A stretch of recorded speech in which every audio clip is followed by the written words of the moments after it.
Hi, I'm Bill O'Reilly. Thanks for watching us tonight. The Ebola factor. That is the subject of this evening's Talking Points memo. As the Ebola chaos grows, no one knows how much the situation will influence politics in the USA. It's just impossible to say at this time.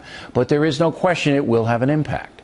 Right now, some experts believe Ebola is suppressing the stock market, and that will affect every American as fear hurts the economy.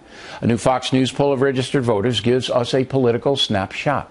How do you feel about the direction of the country? 36% hopeful, 61% not hopeful. How are things going in the world today? To hell in a handbasket? 58%. Everything will be all right? 35%. The handbasket aside, it is clear Americans are not happy with the way the country is being run. And the next question illuminates that. Is the country worse off or better off since Barack Obama became president? 49% say worse off, 39% better off. So the folks are blaming the president for much of the dissatisfaction, and President Obama is at fault. His leadership on many serious issues has been lacking. There's no question he made a tremendous mistake in the war on terror by pulling all U.S. troops out of Iraq.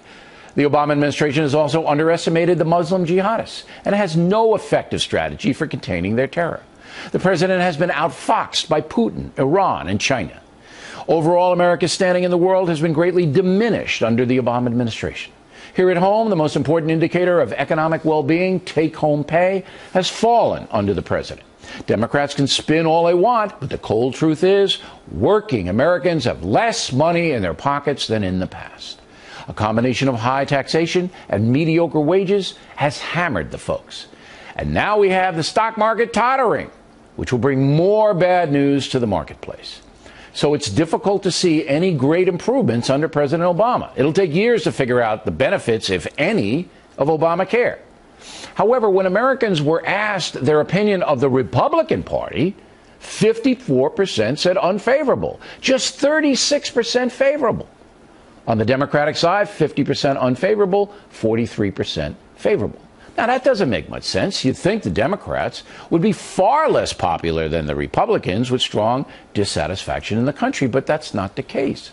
The reason is lack of leadership on the Republican side. There is no leading GOP voice, no one person who Americans feel comfortable with in the political arena. In fact, Talking Points now believes Mitt Romney will once again run for president and could very well secure the nomination. But obviously anything could happen in this turbulent time. When asked for whom would you vote if the midterm elections were held today instead of 2.5 weeks from now, 45% of likely voters say they would support the Republican candidate, 42% the Democrat. Very close. But interest in the upcoming election tilts heavily to the GOP. 79% of Republican voters are very interested in voting. 67% of Democrats are. Now, on to Ebola. There's no question the federal government is mishandling the situation, and again, that'll go right back to the White House. The point man on Ebola, CDC chief Dr. Thomas Frieden, is botching the situation big time. We've already pounded Dr. Frieden on his inexplicable opposition to suspending visa and passports from West Africa. And yesterday, the man could not even explain how Ebola should be handled in public transportation. If you're a member of the traveling public and are healthy, should you be worried that you might have gotten it by sitting next to someone? And the answer is no. Second, if you are sick and you may have Ebola, should you get on a bus? And the answer to that is also no. You might become ill. You might have a problem that exposes someone around you. But if you can't get Ebola by traveling on a bus, how can an Ebola victim expose you? Once again, Dr. Frieden is confused. So Talking Points will help him out. If you are sitting on a bus and someone next to you has Ebola actively and sneezes on you, you can get it. Are you understanding that, Dr. Frieden? Therefore, the federal government has to keep Ebola victims out of the public arena.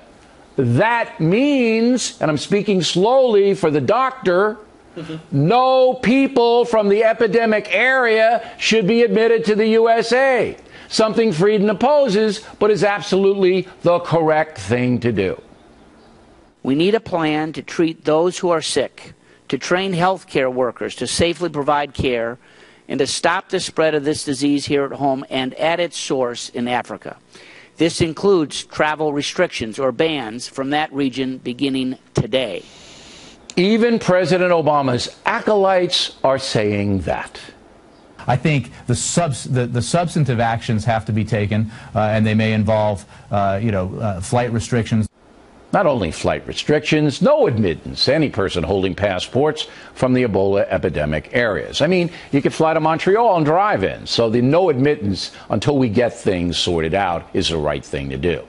Finally, I have nothing personally against Dr. Frieden, but his performance on Ebola has been awful, and he has to go.